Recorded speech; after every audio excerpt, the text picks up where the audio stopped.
arrival of the Portuguese in Indonesia. The Portuguese were the first European nation to sail outside Europe. Main spirit. The background is the spirit of Reconquista, the national spirit for cleared their nation's lands of Arabs, and was obliged to liberate the area. Other Christians are still controlled by Muslims. The Portuguese government gave permission and advised the Portuguese along with the defense lines to do so. Marriage with an Asian woman but must be Christianized first.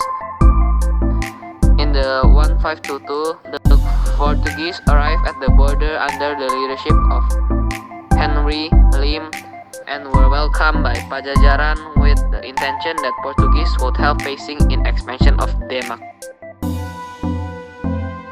The Sunda Kelapa Agreement took place in the 1522 between the Portuguese and Pajajaran.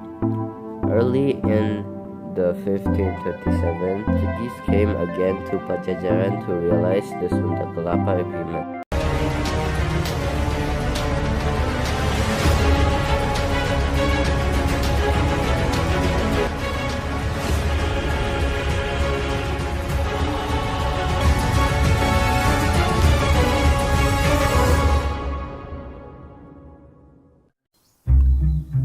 Setelah kekalahan Sultan Mahmud Syah terhadap Portugis yang berhasil menguasai kerajaan Malaka dan terusirnya sang Sultan Mahmud Syah, maka Sultan Mahmud Syah mengungsi ke Pulau Bintan dan menjadikannya sebagai pusat pemerintahan baru.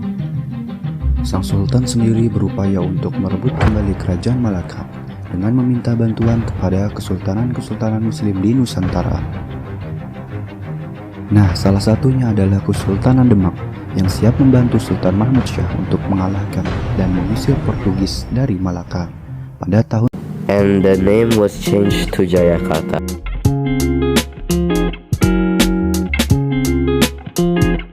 The arrival of the Spanish in Indonesia almost the same as the Portuguese, as the Spanish were also fanatical Catholic, influenced by the spirit of revenge against Muslims.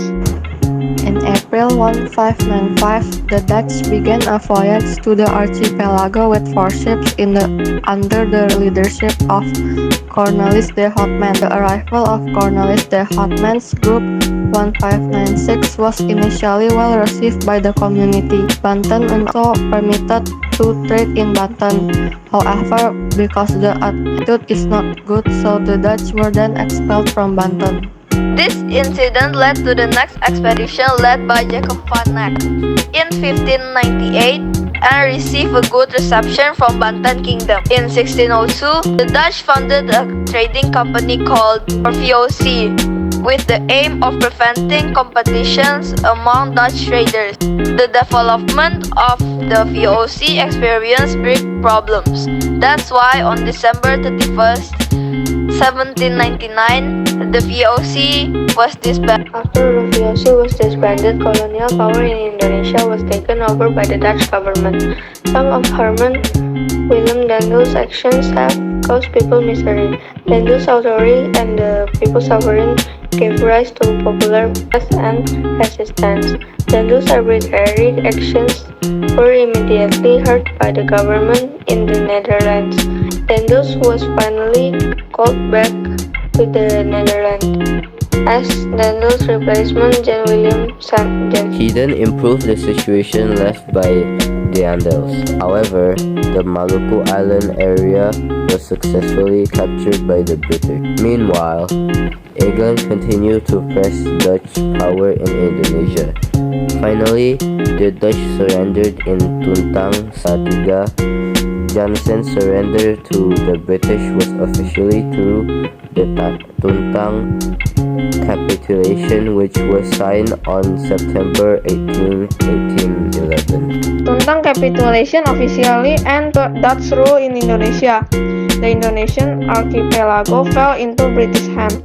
Governor-General of the Eighth or East India Company, Lord Minto, who was based in India, appointed Raffles as ruler in Indonesia, and Lieutenant Governor, who was based in Batavia on October 19, 1811. Napoleon's reign did not last long because Napoleon's government in France fell in 1814. So John Vandal was given the task by the British government to retransfer Indonesia to the Dutch.